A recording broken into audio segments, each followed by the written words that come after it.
여러분, 이제 말씀을 준비하면서 걱정을 했습니다.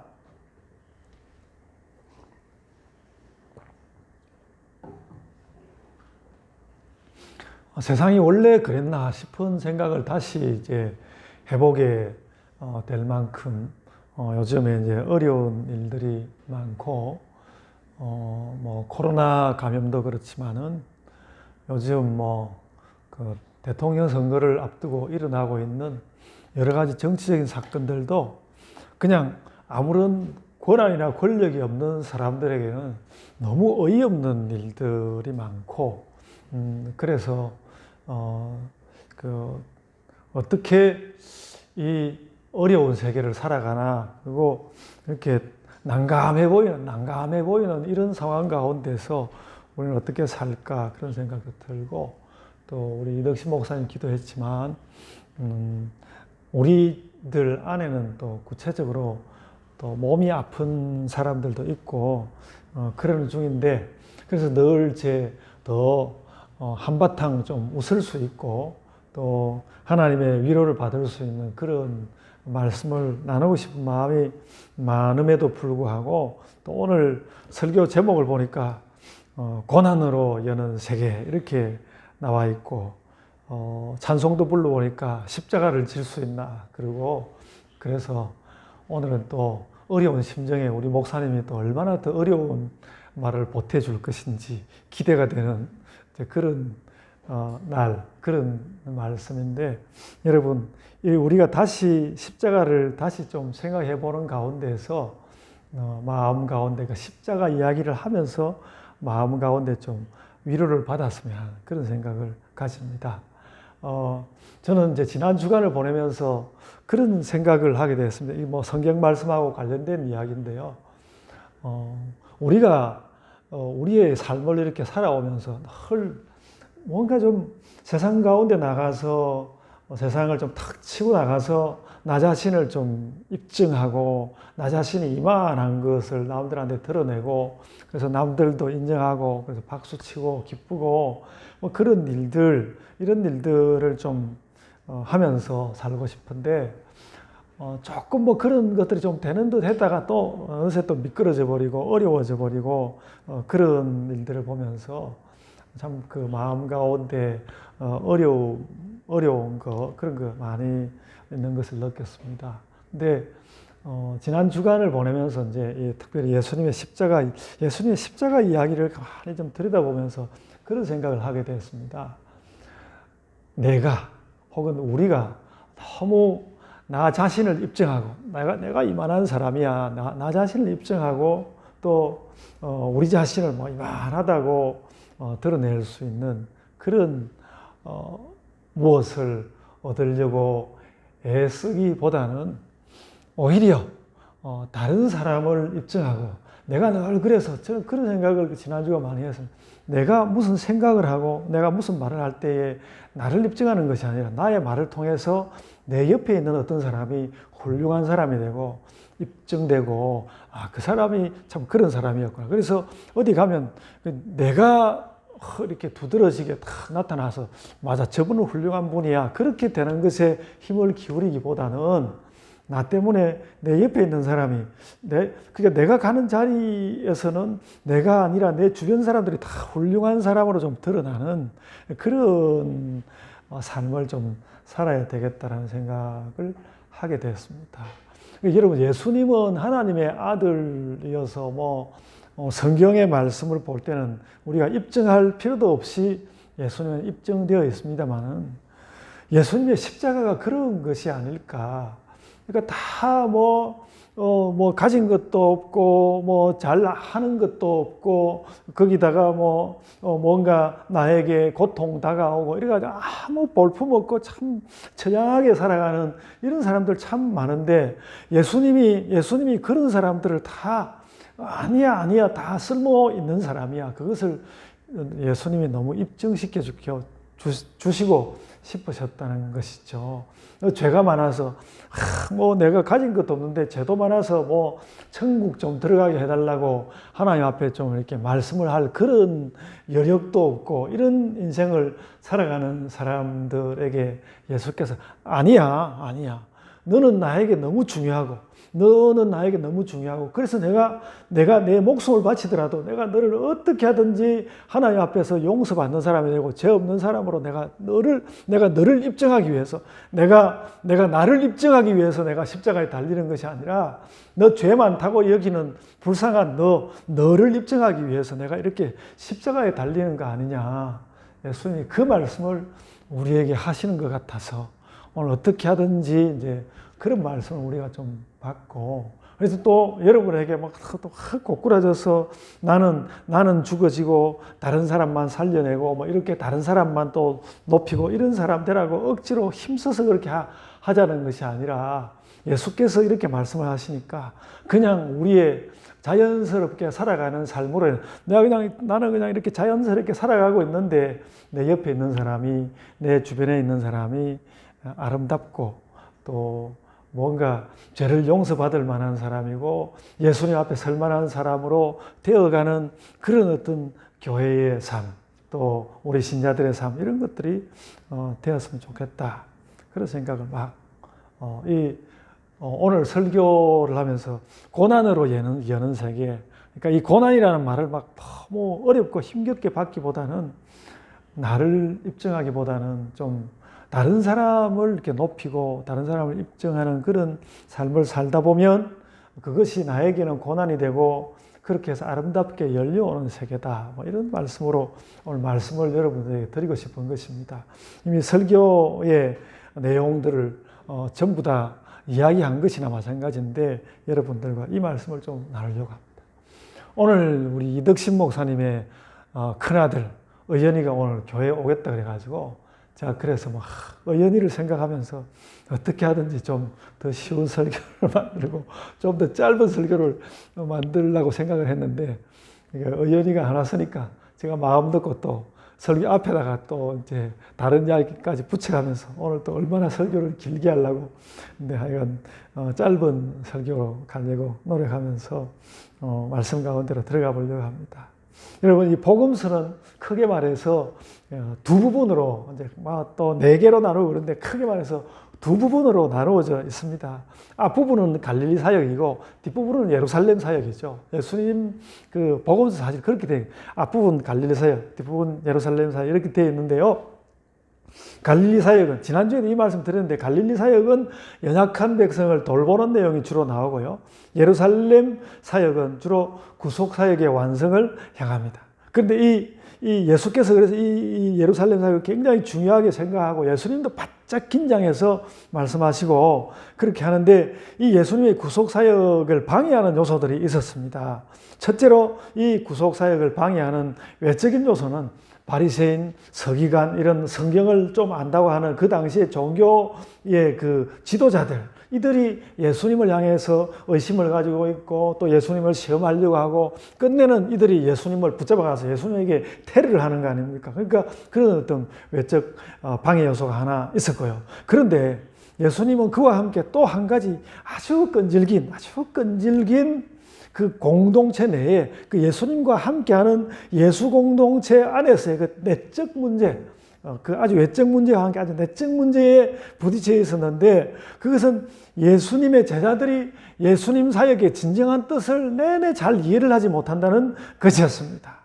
그리고 그 이해하지 못하는 것의 핵심은 예수님이 자꾸 십자가 이야기를 맨날 하는데 예수님이 십자가 특별히 이제 이 예루살렘 사역이 시작되고 난 뒤로 계속해서 시간만 있으면 십자가 이야기를 하는데 그 이야기가 제자들에게 잘 받아 수용되지를 않는다는 것이었죠. 이게 굉장히 예수님이 해결해야 되는 큰 문제였습니다. 그래서 오늘도 우리가 보고 있는 마가복음이 9장과 그 앞에 있는 8장, 9장, 10장 이렇게 하면서 계속 예수님은 십자가 이야기하고 제자들은 마치 못 들은 것처럼 이야기하고 그런 장면이 계속해서 이어져 갑니다.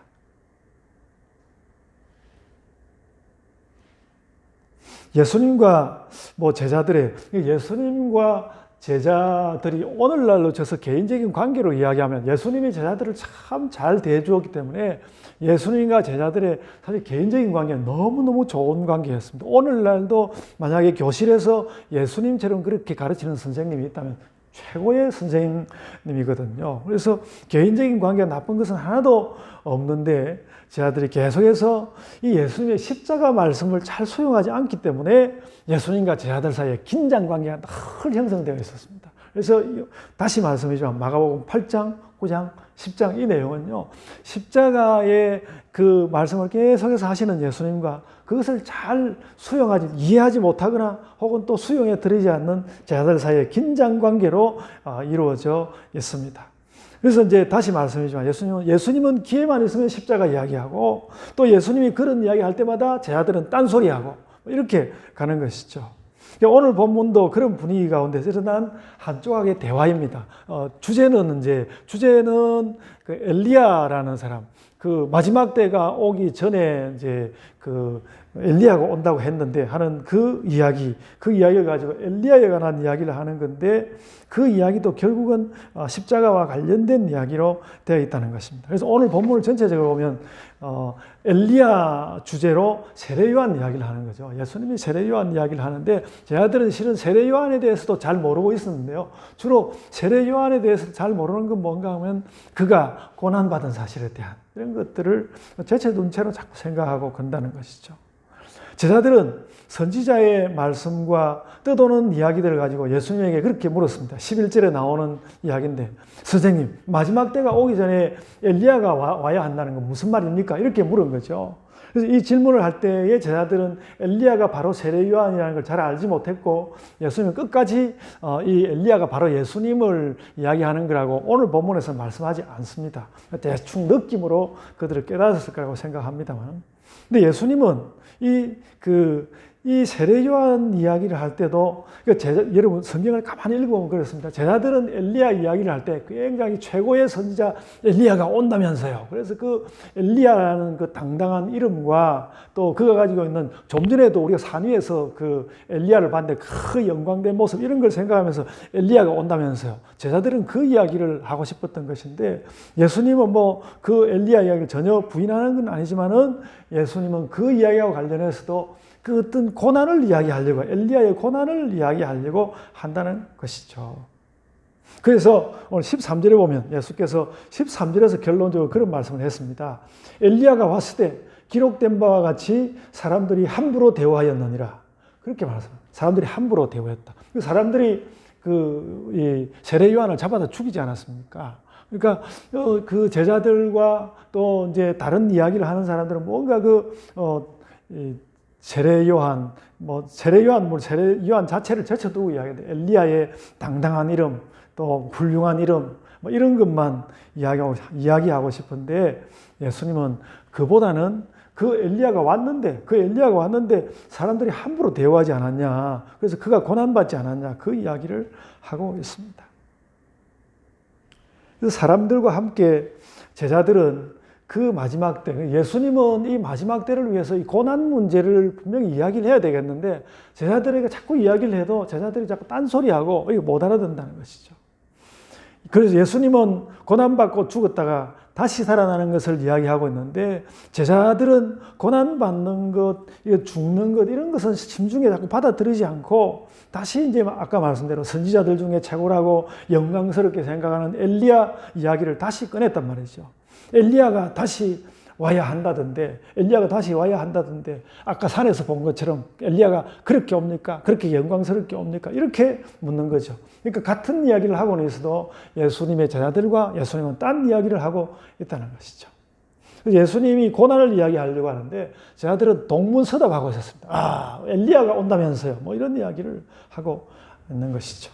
그래서 제자들은 그의 위대함과 영광스러움만 생각하고 있었습니다. 그래서 예수님은 좀 전에도 읽어드린 그 13절의 말씀을 하는 것이란 말이죠. 너희는 엘리야라는 이름으로 영광되고 아까 그 산에서 본 것처럼 황홀한 것만 생각하는데 그거는 지금 일단 닫아라. 그런 것만 생각하지. 근데 엘리야는 정말 왔고 12절의 말씀처럼 그가 모든 것을 12절 앞부분 보면 엘리야가 과연 먼저 와서 모든 것을 회복하거니와 그러지 않았습니까? 모든 것을 다 회복했지만 그가 모든 것을 다 회복했지만 즉 자신의 역할을 다 했지만 자기가 할 걸 다 했단 말이죠. 영광스러운 이루고 와서 자기가 할 걸 다 했는데 할 일을 다 했는데 그러나 사람들은 그 엘리야를 세례 요한을 함부로 대우하였다. 이 말을 하는 것이죠. 할 일을 다 했는데 그래도 고난은 온다는 것이죠. 그래서 이 말을 하면서 여전히 예수님은 엘리야가 세례 요한으로 밝히지는 않았습니다만 제자들은 어느 정도는 알아챘으리라고 생각합니다.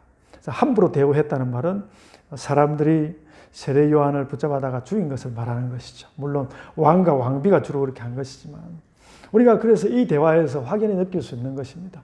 제자들은 어쨌든 자꾸 마지막 때에 얻을 화려함에 대해서 그 종말이 오면 뭔가 예수님이 그 종말의 왕이시니까 뭔가 화려한 것이 있겠죠. 예수님이 죽음에 대해서 고난에 대해서 이야기하지만 그거는 이렇게 제쳐두고 뭔가 화려한 것이 있겠죠. 그 말씀을 자꾸 하려고 한다는 것이죠.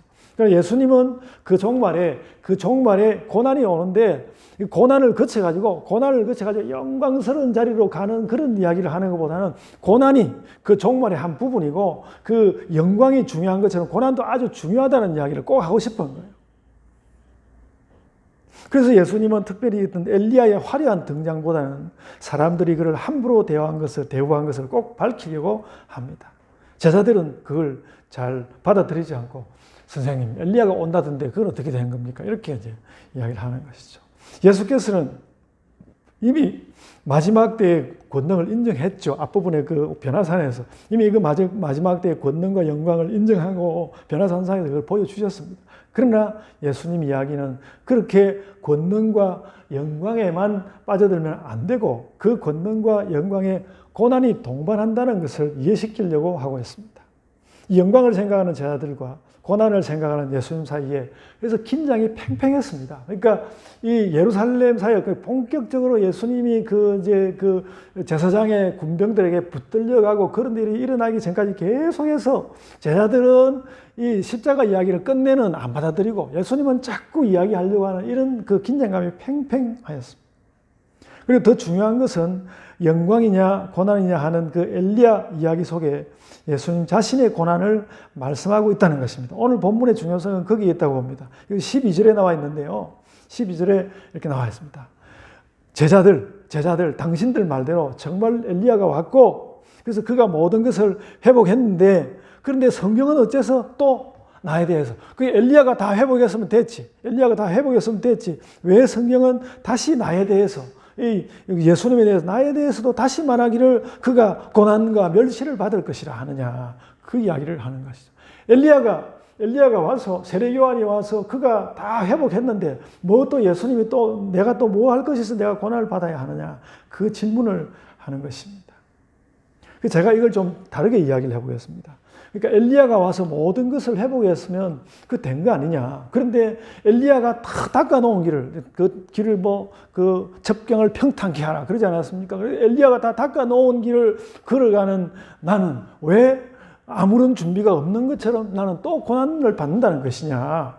이런 질문을 제자들이 하고 있는 것이죠. 나에게 오는 고난은 대체 뭐냐? 고난 문제를 제자들에게 아주 심각하게 다시 문제를 만들어서 제자들을 일깨우고 있는 것입니다.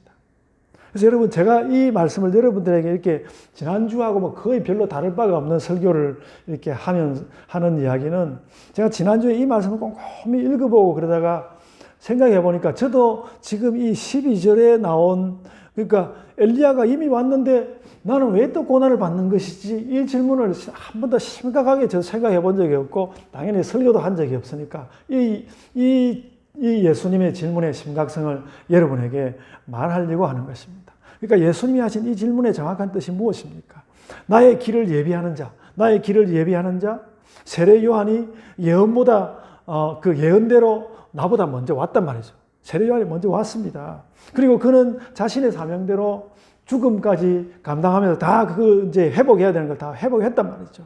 그렇다면 그가 그런 모든 일을 다 겪으면서 회복했으면 그렇다면 이제 왕으로 온 나는 영광만 받아야 되는 거 아닐까? 너희가 지금 그런 생각하고 있는 거 영광만 받아야 되는 거 아닐까? 그런데 왜 성경은 내가 영광이 아니라 고난과 멸시를 받는다고 말하고 있는 것이냐? 여기에 대해서 말해보라. 그 말씀을 하는 것이죠. 저자들에게 그것을 묻고 있습니다. 엘리야가 세례 요한으로 이미 왔고 그는 또 모든 것을 회복했을 뿐만 아니라 또 13절 말씀대로 사람들이 함부로 대화해서 고난까지 받았는데 그런데 그 엘리야가 그 세례 요한이 닦아놓은 그 평탄하다는 그 길 위로 오는 나는 왜 또 고난을 받아야 하는 것인가? 이 말씀은 예수님이 내가 도대체 왜 그래야 되지? 예수님이 억울하다는 말씀을 하는 것이 아니라 예수님은 그 질문을 통해서 나도 또 고난을 받아야 한다는 것을 알리는 선포였습니다. 세례 요한이 그와 같이 고난을 받았지만 나도 또 고난을 받아야 돼. 그 선포를 하는 것이죠. 세례 요한의 고난에도 불구하고 나의 고난은 또 다시 일어나야 한다. 이것이 오늘 본문의 사실 내용입니다. 그래서 오늘 말씀의 울림은 바로 그런 것입니다. 세례 요한이 예수님의 길을 예비하기 위해서 고난을 이미 충분히 받은 것 같은데 그럼에도 불구하고 아직도 구원의 완성을 위해서 길을 열어야 하는데 그 길은 예수님이 무엇으로 여는가? 고난으로 열어야 한다는 거예요. 고난으로 이 길을 열어가야 한다. 그러니까 제자들이요. 이거 제발 좀 알아줬으면 좋겠다. 이미 세례 요한이 고난을 받았는데 사실은 알고 보면 세례 요한에 대해서도 고난에 대해서는 그다지 관심 두지 않고 그가 훌륭했던 것만 생각하고 있는데 그가 고난을 받지 않았는가? 그런데 나도 그와 같이 고난을 받을 것이고 내가 고난을 통해서 이 구속사역 완성의 길을 열어갈 것이다. 그러니까 나의 제자들이여 내 뜻은 그것이니까 그걸 알아주기를 바란다. 그 말씀하는 것이죠. 그래서 마가복음 8장, 9장, 10장 내내 진행되면서 예수님은 제자들도 그러니까 세례 요한이 고난을 받았고 나도 고난을 받을 것인데 예수께서 덧붙여서 그리고 너희도 고난을 받아야 돼. 그래서 제자들에게 자기 십자가 있다는 것을 확인시켰습니다. 그래서 세례 요한도 고난을 받고 나도 고난을 받고 그러면 이제 영광이 오느냐? 물론 부활이라는 영광이 오지만 그래도 너희에게는 또 너희의 고난이 있는 것이다. 그것을 너희가 알아차려라. 물론 잘 알아듣지 못하고 나중에 예수님 부활하고 나서야 깨닫게 되는 것이지만 그래서 예수께서 이제 나를 따라오려거든 그 십자가에 대한 각오를 가지고 따라오라. 그러므로 갈릴리에서 예루살렘으로 가는 행로에서 그러니까 갈릴리에서 예루살렘으로 가는 행로에서 여러분 성경을 살펴보면요 예수님이 제자들과 이렇게 따로 대화를 할 때 예수님이 했던 이야기는 이것뿐이었습니다. 그러니까 너희들이 져야 할 십자가도 있다라는 것을 제자들에게 확인시켜 주는 것이 그 갈릴리에서 예루살렘 행로에서 한 말씀의 거의 전부였습니다. 제자들이 계속 그 이야기만 하셨습니다. 내가 이 구속사역을 이끌고 가는데 이 구속사역은 고난으로 여는 세계이다. 세례 요한이 이미 그렇게 열었고 나도 그렇게 해야 되고 근데 너희도 그렇게 해야 된다. 이 말씀을 하는 것이고요. 우리가 오늘 이 말씀을 나누는 것은 오늘날도 교회는 이 사실을 훨씬 좀 더 심각하게 받아야 된다는 것이죠. 여러분 얼마나 요즘 이 온 세계적으로 교회가 영광을 누리고 있습니다. 교회가 얼마나 영광을 누리고 있습니까? 이 부분에 대해서 어떤 교회가 나쁘다 이런 이야기를 하는 것이 아니라 기독교 세계 전체가 그 예수님 당시에 제자들이 예수님의 십자가 이야기를 못 알아듣는 것처럼 오늘날도 교회가 교회의 십자가 이야기를 못 알아듣는 채로 가고 있는 거 아닌가. 그렇게 하면 예수님 이야기는 그렇게 하면 내가 하려고 했던 사역은 이루어지지 않는다는 것입니다. 이루어지지 않는다. 그 이야기를 하는 것이죠. 그래서 예수님은 이 끝없는 고난 이야기를 세례 요한을 빗댄 엘리야 이야기로 하고 있는 것입니다.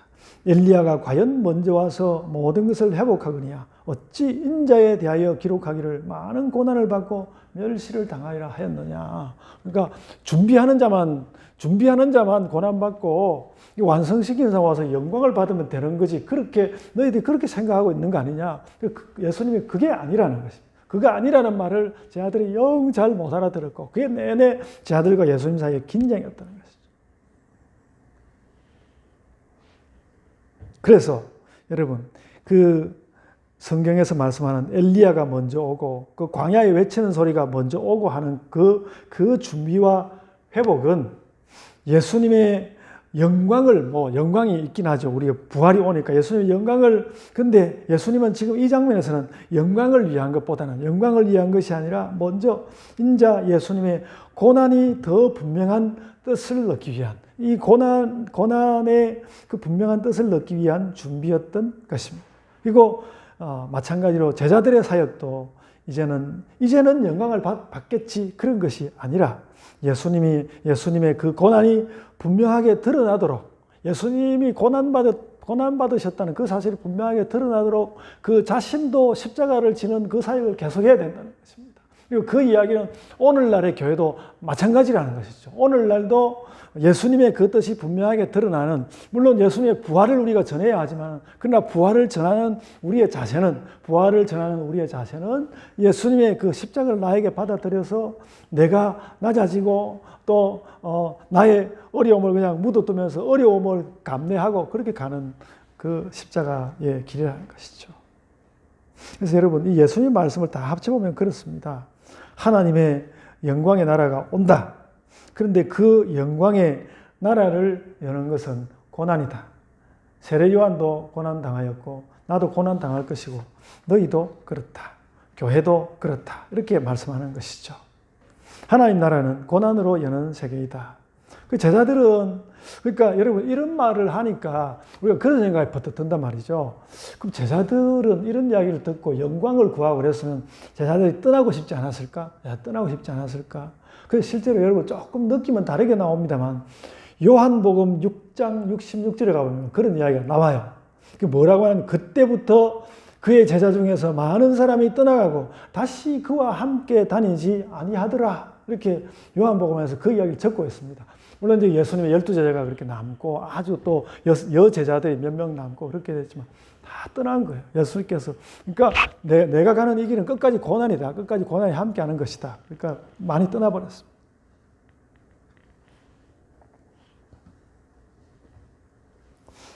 그래서 예수님은 기회만 있으면 고난을 준비하라고 하셨습니다. 이것이 예수님과 제자 사이의 긴장 관계고요. 이것은 오늘날 그러니까 예수님과 교회 사이에 예수님을 믿는 교회 사이의 긴장 관계는 무엇인가?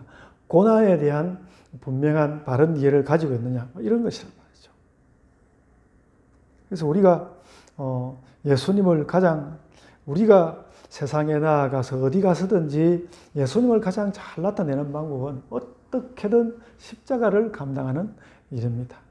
그 요구가 우리에게도 해당되고요. 우리에게 그 십자가 요청되고 있습니다. 여러분, 그래서 저는 이 말씀을 보면서 좀 이제 느낌이 다릅니다만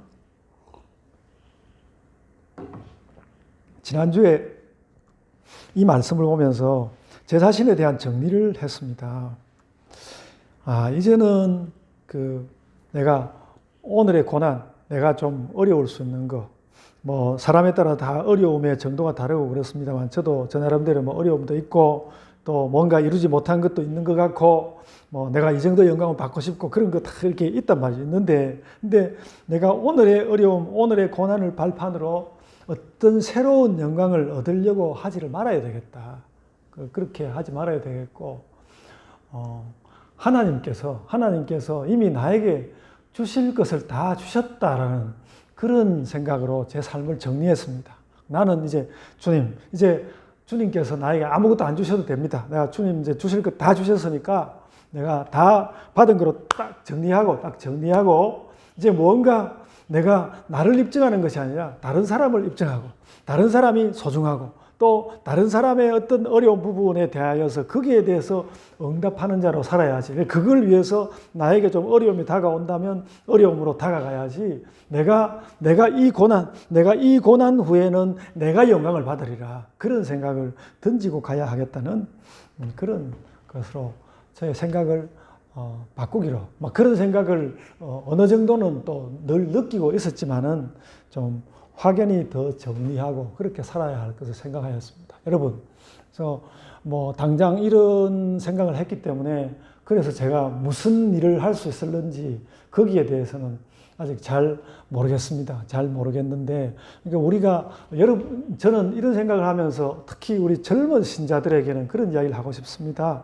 뭐 직장 생활도 해야 하고 앞으로 또 세상 가운데에서 무엇인가 이루고 살아야 하고 그런 걸 하는데, 그런 걸 다 둘러 엎어버리라는 뜻이 아니라, 그런 걸 둘러 엎어버리라는 뜻이 아니라 뭔가 내가 그 삶을 살아가는 데 있어서 나의 태도에서 내가 나의 영광을 구하고 나를 입증하려고 하고 내가 이만하다는 것을 보여주려고 하고, 우리가 그런 것이 얼마나 많습니까? 근데 그런 것을 좀 접어두고서 우리가 뭔가 복음을 전하는 자리, 복음을 전해야 하는 그런 자리에 서게 되면 늘 내가 중요한 것이 아니고 당신이 중요하단 말이죠. 그러니까 우리가 그 전도를 할 때도 복음 제시라 그래서 복음 제시하는 것이 얼마나 이제 성경의 내용을 있는 대로 착착착착 전하는데 그것이 소중한 것이긴 하지만 그런 연후에 우리들이 하는 태도가 성경의 내용은 중요한데 당신은 정말 이 교회 안으로 오지 않으면 아무것도 아니야. 그런 느낌을 많이 주면서 우리가 전도하지 않습니까? 그것도 얼마간은 이유가 있지만은 우리가 정말로 좀 다른 자세를 가지고 그가 누구이든지 나아가서 내가 아니라 당신이 중요합니다. 내가 아니라 당신이 중요합니다. 그런 우리의 그 대화의 자세, 또 삶의 자세 이런 것들로 나아가야 되겠다. 그런 결심을 저 혼자서 이렇게 하였습니다. 여러분, 베드로 사도가 베드로전서 13장에서 그러니까 베드로 사도가 이렇게 십자가 이야기를 안 받아들이는 그런 제자들 가운데 아주 또 선두에 서가지고 예수님 그런 말씀 하지 마십시오 이런 말도 했던 사람 아닙니까? 근데 그가 베드로전서 4장 13절 물론 베드로전서는 베드로가 쓰지 않았을 수도 있다고 하지만은 그래도 그 베드로의 뜻을 잇는 그 베드로 공동체에서 썼다고 보면 베드로의 뜻이 반영되어 있는데요. 베드로전서 4장 13절에 이렇게 말씀하였습니다. 오히려 너희가 그리스도의 고난에 참여하는 것으로 즐거워하라. 그랬습니다. 그러니까 이런 말을 그냥 그 성경에는 이 정도 말할 수 있는 것이지 그렇게 생각하기보다는 정말로 나는 고난에 참여하는 것으로 즐거워할 수 있는 어떤 삶을 살 수 있을까 이런 생각을 자꾸 해봐야 된다는 그런 걸 자꾸 하면서 내 삶을 좀 바꾸어 놓고 내 삶을 좀 새롭게 하고 그렇게 살아가는 것이 오늘 우리 본문을 대하는 그런 마음의 자세라고 생각합니다. 그래서 너희가 그리스도의 고난에 참여하는 것으로 즐거워하라. 이는 그의 영광을 나타내실 때 너희로 즐거워하고 기뻐하게 하려 함이라. 이제 예수님의 영광이 끝내 나타나시는 것은 하나님의 나라가 올 때인데 그때도 그렇게 즐거워할 것이다. 근데 늘 제 영광만 생각하고 고난은 접어둔 채로 가는 것이 아니라 그 영광의 크기만큼 오늘날 이 땅을 살아가는 우리는 그 고난의 크기를 함께 신중하게 생각하면서 살아가야 하겠다. 베드로의 이 4장 13절의 말씀, 그리스도의 고난에 참여하는 것으로 즐거워하라는 이 말, 베드로도 처음부터 그렇게 생각하지는 않았습니다. 예수님이 부활하시고 예수님 이야기를 다시 돌아볼 때 그런 것이었다는 것을 깨닫고 자신의 제자들에게 자신의 공동체에게 그렇게 가르친 것이었습니다. 그래서 그 구원의 세계는 십자가로 열어간다는 것, 고난으로 열어간다는 것을 제자들에게, 그 베드로도 자기 제자들에게 그렇게 가르칠 수 있었습니다. 여러분, 그래서 우리가 사실 21세기라고 하는 21세기 인공지능의 시대에도 마찬가지로 그렇다고 생각됩니다. 우리는 이제 그러니까 이 예수님 이후 베드로 사도만 하더라도 교회가 박해받고 어려움받던 시대니까 금방 그런 이야기가 무슨 이야기인지 느낄 수 있었는데 오늘날은 이 세계에서 이 세상에서 기독교만큼 자유롭게 믿을 수 있는 종교가 어디 있습니까? 그럼에도 불구하고 우리 시대에 우리에게 고난이 있다면 그것은 무엇일까 하는 것을 생각하고 그 길을 찾아서 나아가야 한다고 봅니다. 여러분, 제가 그 지난 주간을 보내면서 그런 그 기사에 굉장히 주의를 기울게 됐는데 지금 현재 세상에서 제일 약한 사람들이 누군가 하면 아프간에 있는 사람들이 제일 약하죠.